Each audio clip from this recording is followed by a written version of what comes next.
is holy. James chapter 5. He says, is anyone suffering? Let him pray.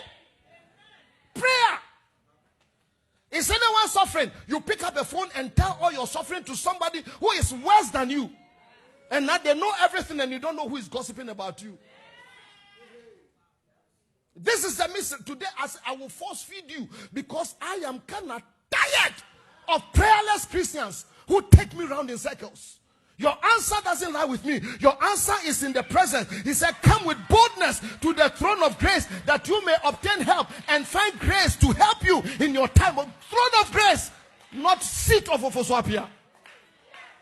This year I will force you to grow. This year I will force you to walk. I will force you. I am not a pastor who is looking for followers. I am a pastor who is raising leaders. I am a pastor who is trying to drive people away from me. So looking unto Jesus, the author and the finisher of your faith, who for the joy that was set before him, he endured the cross. And part of the cross is your lonely prayer life, where you stand and you pray alone. I am feeling it. I am feeling it. You know the reason why you are weak is because you don't pray. And by the way, 7 days without prayer makes 1 week. W-A-E-A-K. Week. You eat 3 hot meals a day and 1 cold snack of prayer once a year. No doubt your life is like this. You know the reason why you are easily discouraged? Because you don't pray. And let me look into the camera and talk to a preacher. You are preaching, yes. You are eloquent, yes. But there's no prayer backing your word. That is why you don't get results. Listen, put the Bible down for a little while and get down on your knees and pray and see results. You are singing, but you are not prayerful. The moment you pick up the microphone, I tell mommy, say this one, she hasn't prayed. I know your prayer life is short. You have a gift, but there's a difference between anointing and talent. Let me tell you something. 2 people sang the same song. The first one sang like he was in an opera. People stood and they applauded.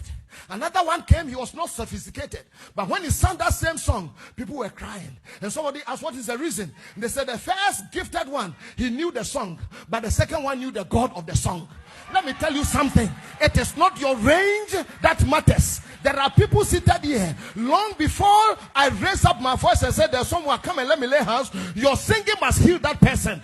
Usher, before you usher somebody to their seat, demons must disappear. Because this thing is not only for pastors. He gave it to you. Your hands must work miracles this year. And in order to do that, pray up before you come to church. Is somebody hearing me? This is not a retirement center for spiritual fat cats. This is not a place to come and do a catwalk with your new dress. This is a serious place where prayer is our soul. Prayer in the morning, prayer in the afternoon, prayer in the evening. David says 7 times a day, my voice shall be heard on high. You are complaining to people who can help you, while your answer is in the presence of God. Can we have a shift in our intro? We say it is time for a shift, and when we said that, you are shouting, hey, what is the shift? The shift comes when you have spent time to pray. Once they were rowing, he was praying.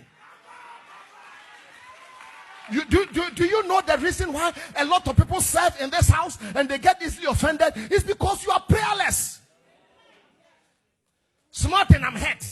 I need to take a break. I need to do this. You take a spiritual vacation, you may not come back. Who told you your enemy takes vacation on at Hawaii? No. If you are prayed up and you are working for God in a church, nobody's disrespect or anything can put you up. The reason why you are so sensitive is because your flesh is alive. Flesh dies when you go to the mountain to pray.